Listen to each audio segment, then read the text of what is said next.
High বন্ধুরা, গীতা টারোর থেকে আপনাদের সকলকে স্বাগত জানাই। আশা করি আপনারা প্রত্যেকে ভালো আছেন, সুস্থ আছেন, পজিটিভ আছেন। তো দেখব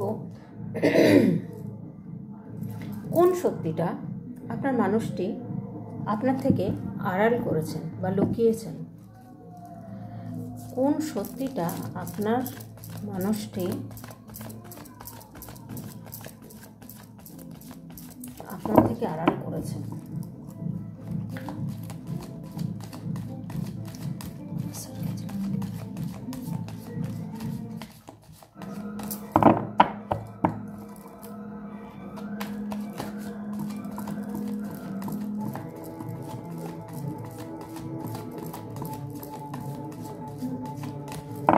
কেমন আছেন বন্ধুরা?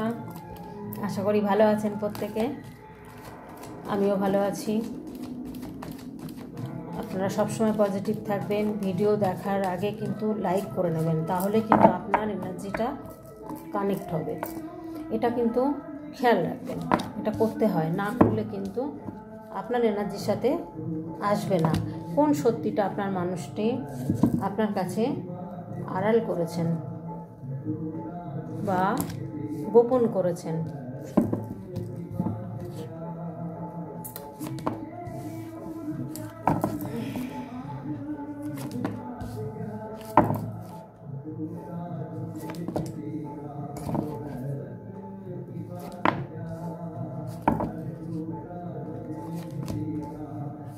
উনি আপনার পার্টনার কার এনার্জি আসছে আমি জানি না, তবে আপনার পার্টনার মনে হচ্ছে বিবাহিত। সেটা আপনাকে বলেনি, গোপন করেছে, বা ডিভোর্সি। এখানে কিন্তু আমি সেটাই পাচ্ছি। আপনার পার্টনার হতে পারে ডিভোর্সি, আপনাকে বলেননি, বিবাহিত, আপনার কাছে গোপন করেছেন। এখন কিন্তু উনি জাস্টিস চাইছেন। তার মানে আপনার কাছে এগুলো গোপন করেছেন। আর যে আছেন, ওনার ওয়াইফ থাক বা থার্ড পার্টি থাক, একজন তো আছেন, তার সাথে এমন একটা সিচুয়েশনে রয়েছেন যে উনি বুঝতে পারছেন আপনার কাছে কতটা আড়াল করেছেন। কোন সত্যিটা আপনার কাছে আপনার মানুষটি আড়াল করেছেন বুঝতে পারছেন। উনি বিবাহিত, সন্তানও আছে, হতে পারে কারো কারো ক্ষেত্রে, সবার ক্ষেত্রে কিন্তু বন্ধু বলছি না, জেনারেল রিডিং। আপনারা কিন্তু নিজের মনে করে নেবেন না কখনো। আপনাদের যদি না মেলে আপনারা কিন্তু নিজের মনে করে মেলাবেন না। এখানে উনি কিন্তু প্রচুর জাগলিং করছেন। যেই থাক, থার্ড পার্টিই বলবো, যে কোনো থার্ড পার্টি, সেটা থার্ড পার্টি অন্য কোনো মহিলা হতে পারে, পুরুষ হতে পারে, বা ধরুন ওয়াইফ হতে পারে, নিজের যে কেউ হতে পারে। সেইখান থেকে কিন্তু উনি সুখী না। সেখানে কিন্তু উনি ভীষণ দুঃখ, কষ্ট, যন্ত্রণার মধ্যে রয়েছেন। সেই জন্য প্রচুর জাগলিং করছেন উনি। এই কথাগুলো আপনার কাছে কিন্তু গোপন করেছে না, বলেননি যে উনি ওনার যে আছেন তাকে নিয়ে এসে সুখী নয়, এটা কিন্তু উনি বলেননি। আর ওনার নেচারটা খুব একটা সুবিধার নয়। মানে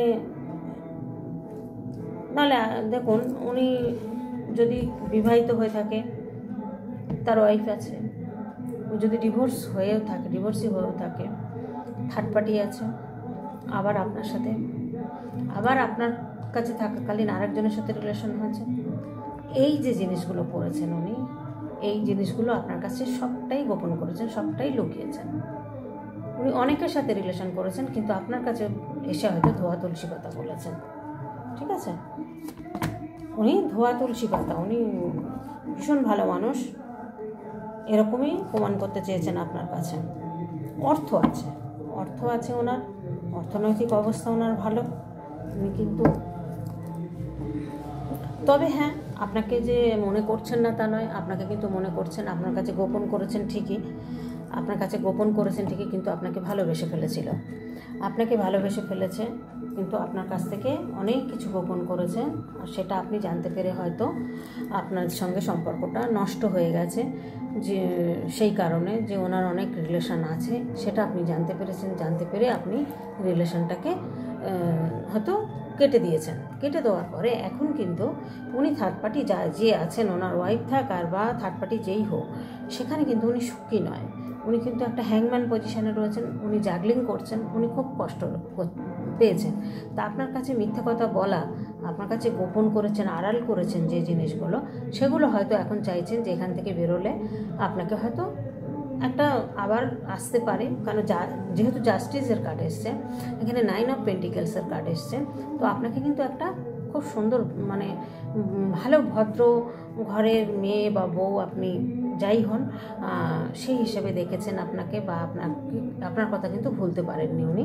কারণ দেখুন, আপনাদের রিলেশনটা কিন্তু পুরনো হয়, ছোটোবেলার, তা নয় তো আপনাদের সম্পর্কটা কলেজ লাইফের হতে পারে, অনলাইনে হতে পারে, কিন্তু 5-6 বছর 10-12 বছরের সম্পর্ক।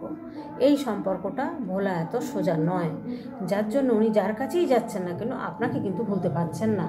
তবে সেই জন্যই উনি কিন্তু এগুলো লুকিয়েছে, গোপন করেছেন, সেগুলো আপনি জানতে পেরে গেছেন, যার জন্য আপনি সরে এসছেন।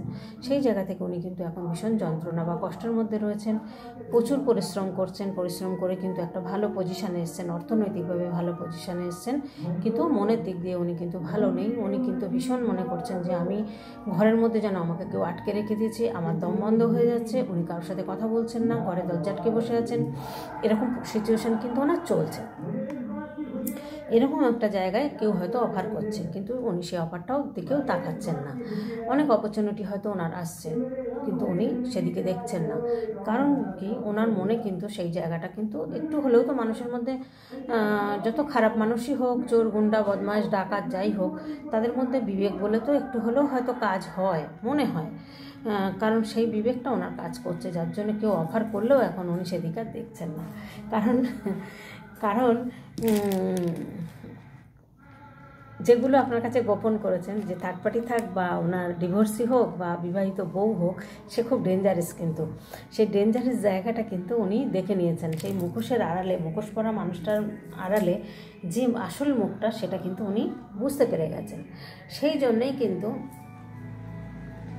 উনি এখন পালিয়ে বাঁচতে চাইছেন, বা হয়তো পালিয়ে যখন আসবেন তখন হয়তো আপনার কাছেই আসবেন, কারণ এখন আপনার কথা ভীষণ মনে করছেন, আর একটা জাস্টিস চাইছেন ইউনিভার্সের কাছে, যে এখানে আমাকে জাস্টিস দেওয়া হোক। হ্যাঁ, তো উনি এখন একটা রাজার জায়গা রয়েছেন, ওনার হাতে অনেক পাওয়ার আছে।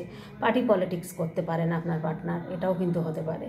পার্টি পলিটিক্স করলেও কিন্তু হয়, এরকম পাওয়ার থাকে তাদের। হ্যাঁ, তো সেই জায়গা থেকে কিন্তু উনি কোনো গোল অ্যাচিভও করেছেন। হয়তো যদি জব করেন তো প্রমোশন হয়েছে, বা যদি ধরুন ব্যবসা করেন তো বিশাল একটা উন্নতি করেছেন কোনো কিছু ব্যাপারে, গোলটা অ্যাচিভ করেছেন, আর ফোকাসটা রয়েছে কিন্তু সেই মানে খবরটা আপনাকে দেবেন। তো এসব পেন্টিকেলস এসছে, মানে এখানে কিন্তু একটা আপনাদের নিউ বিগিনিং হবে, এবং কিন্তু যে কোনো প্রবলেম থেকে বেরোনোর জন্য কিন্তু উনি যেটা চাইছেন সেটা কিন্তু ওনার হবে, এবং নতুন করে শুরু কিন্তু আপনাদের হতে চলেছে। সব কিছুই আপনাদের নতুন করে শুরু হবে, অর্থনৈতিক দিক দিয়ে বলুন, আপনার মানসিক দিক দিয়ে, মনের মানুষের দিক দিয়ে বলুন, আপনাদের কিন্তু সবার আমি বলবো না বন্ধুরা, এটা কিন্তু জেনারেল রিডিং, এটা মনে করবেন। একটু ডিস্টার্ব হচ্ছে, সরস্বতী পুজো তো, আমার পাশেই পুজো হচ্ছে, বক্স চলছে, একটু মানিয়ে নেবেন। তো যাই হোক, এখানে কিন্তু অর্থনৈতিকভাবে উনি ভীষণ ভালো আছেন, আপনিও কিন্তু খারাপ নেই বন্ধু, আপনার নামে প্রপার্টি রয়েছে, আপনার কিন্তু অর্থনৈতিক অবস্থা খুব খারাপ দেখাচ্ছে না। এখানে কিন্তু উনি কিন্তু দেখছেন আপনার মধ্যে কিন্তু এক্সপিরিয়েন্স রয়েছে, সাকসেস হওয়ার স্ট্যাটাস আপনার, হ্যাঁ, বা সাকসেস হওয়ার একটা সুন্দর পজিশান রয়েছে।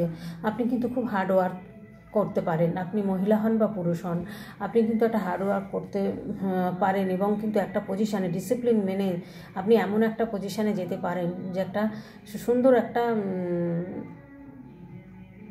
একটা জায়গায় আপনি পৌঁছাতে পারেন। আপনার মধ্যে কন্ট্রোল করার ক্ষমতা রয়েছে, যে কোনো প্রবলেম থেকে আপনি বেরোতে পারেন। আপনার কিন্তু অ্যাবান্ডেন্স, প্রসপারিটি সব কিছু আপনার মধ্যে সব কিছু রয়েছে, ডিসিপ্লিন মেনে চলেন, কন্ট্রোল করতে পারেন, আপনার মধ্যে কিন্তু এনজয় করার ব্যাপারটাও কিন্তু রয়েছে, মানে সব কিছু মিলেমিশে আপনি একটা সুন্দর মানুষ। তো আপনার মধ্যে যে গুণগুলো, যে সুন্দরতাগুলো দেখেছেন উনি না, সেই জায়গাটা কিন্তু উনি মনে করছেন যে সেই পুরনো মানুষটা হয়তো আপনাদের মধ্যে একটা বয়সের গ্যাপ থাকতে পারে, অর্থনৈতিকভাবে গ্যাপ থাকতে পারে, বা ধরুন কাস্টের ব্যাপার থাকতে পারে এখানে কিন্তু, হ্যাঁ, যার জন্য আপনাকে হয়তো সেই জায়গাটা দিতে পারেননি, বা আপনার কাছে গোপন করেছেন, আড়াল করেছেন, করে ভালোবাসার অভিনয় করেছেন। তো সেই জায়গাটা করাটা তো উচিত হয়নি বন্ধুরা, পরিষ্কার বলে দিলেই পারতেন, তাই না? আপনাকে এত আশা দেখানোর কী ছিল? আপনার কি অভাব হতো? নিশ্চয়ই হতো না। পৃথিবীতে কি মানুষের অভাব আছে যে একজনকে নিয়েই চিন্তা ভাবনা করতে হবে? কোনো অভাব নেই। কেউ কিন্তু কারোর জন্য বসে থাকে না বন্ধু আজকের দিনে। সে যাই হোক, তো আবার অনেকে থাকে, সেই জন্যই কষ্টটা পান আপনারা। কষ্ট পাবেন না, কষ্ট পেয়ে লাভ নেই। নিজের দিকে ফোকাস দিন, নিজের ক্যারিয়ার গোছান, এগিয়ে যান। এই পৃথিবীতে এসছেন কতদিনের জন্য? এর মধ্যে আবার যদি আপনারা চিন্তা করেন আমি সুইসাইড করে নেবো ভালোবেসে, আমি মরে যাব, আমি ওর জন্য বাঁচতে পারবো না, এইগুলো করে লাভ কি? কতদিন? এমনিই তো মানুষের আয়ু এখন কমে গেছে, যখন তখন স্ট্রোক হয়ে যাচ্ছে, যখন তখন মানুষের হার্ট অ্যাটাক করছে, যখন তখন কোনো একটা কঠিন রোগে আক্রান্ত হয়ে যাচ্ছে। কতদিন বাঁচবো আমরা বলুন তো? এর মধ্যে মরার চিন্তা ভাবনাটা মাথায় আনাটা একদম ফালতু ব্যাপার আপনাদের। এই জিনিসগুলো আমার ভালো লাগে না, আমি এটার খুব বিরোধী। আমি এগুলো পছন্দ করি না। কেন? সে যদিও আসতে পারে আমাকে ছাড়া, আমি কেন পারবো না? সে যদি আমাকে ছাড়া ভালো থাকতে পারে, আমি কেন থাকতে পারবো না? হ্যাঁ, আমি ভালো না থাকি, মন্দ থাকি, আমি বুঝতে থাকবো না। আমি ভালো আছি না মন্দ আছি, আমি নিজের কেরিয়ার তৈরি করব, আমি আমার জায়গা, আমার পজিশন তৈরি করব। তাহলেই তাকে শিক্ষা দেব যে আমিও পারি। ঠিক আছে, সে যদি অর্থ বেশি থাকে, তার যদি এডুকেশন বেশি থাকে, আমার কম আছে, কম থাকলে তো কি আমি মানুষ না? থাকতেই পারে, হতেই পারে। তো এবার আপনাদের গাইডেন্স কার্ড দেখব বন্ধুরা। ভুল করবেন না, সান কার্ড এসছে, আপনার দারুণ সময় আসছে, খুব সুন্দর সময় আসছে আপনাদের। তো আপনার সাথে চিটিং করেছেন, কার্ড এসে গেছে, চিটিং তো আপনার সঙ্গে করেছেন। আচ্ছা, আর একটা জিনিস, আপনাদের কি কোনো চুরি গেছে কারো? কোনো কিছু চুরি, টাকা পয়সা, সোনা, ভিসা, এমন হতে পারে। কোথাও যাবেন, হয়তো টিকিট খুঁজে পাচ্ছেন না। আপনাকে কিন্তু ওয়ার্ল্ডের চোখে দেখে, আর আপনাকেই কিন্তু জীবনসঙ্গী করবে বলেই সেরকমই চিন্তা করছেন যে এখান থেকে পালিয়ে গেলেই উনি একটা, বা কোন সত্যিটা লুকিয়েছেন, মানে সব সত্যি লুকিয়েছেন বলতে থার্ড পার্টির কথা লুকিয়েছেন, বা বিবাহিত বউ যদি থেকে থাকে, বা কেউ থেকে থাকে, ওনার ডিভোর্সই হয়ে থাকে, সেগুলো লুকিয়েছেন। কিন্তু আপনাকে কিন্তু ভালোবাসে, আপনাকে কিন্তু একটা পৃথিবীর মতো দেখেন। আর আপনার সাথে কিন্তু এখন চাইছেন, যা আড়াল করেছেন সেগুলো হয়তো এসে বলে দেবেন, বা আপনার সাথেই হয়তো জীবনভর কাটাবেন, এটা কিন্তু উনি চাইছেন। কারণ দেখুন, উনি কিন্তু একটা রাজার জায়গা তো রয়েছেই, একটা বিশাল পজিশানে উনি রয়েছেন। তো সেই পজিশানে থেকে ওনার মানসিক শান্তি তো নেই, উনি তো মানসিকভাবে শান্তি পাচ্ছেন না। সেই জায়গায় বলা হচ্ছে যে উনি কিন্তু আপনার কথা ভাবছেন, এবং কিন্তু আপনাকেই বিয়ে করবেন, বা আপনার সাথে লাইফ টাইম কাটাবেন, এটা কিন্তু চিন্তাভাবনা উনি করছেন। যা আড়াল করেছেন, যা ভুল করেছেন, সেটা কিন্তু করেছেন, কিন্তু এটাই হচ্ছে সত্যিটা আপনার কাছে যেমন গোপন করেছেন, এবার সত্যিটা কিন্তু এবার বলবেন আপনাকে, এবার কিন্তু সব সত্যিটা আপনাকে বলবেন। তার জন্য কিন্তু উনি তৈরি হচ্ছেন। তো বন্ধুরা, আজকের মতো এখানেই রাখবো রিডিংটা, আর বেশি বাড়াবো না। তো আপনারা প্রত্যেকে ভালো থাকবেন, সুস্থ থাকবেন, পজিটিভ থাকবেন, আর এইভাবে আমার পাশে থাকবেন, লাইক কমেন্ট সাবস্ক্রাইব করে আমাকে এগিয়ে যেতে, বা আমার পরিবারটাকে, ছোট্ট পরিবারটাকে, আপনারা তো আমার সবাই সোলমেট না, তো এই পরিবারটাকে সুন্দর করে এগিয়ে নিয়ে যাওয়ার জন্য আপনারা আমাকে নিশ্চয়ই এগিয়ে যাওয়ার জন্য সাহায্য করবেন। তো আজকের মতো এখানেই রাখি, টাটা।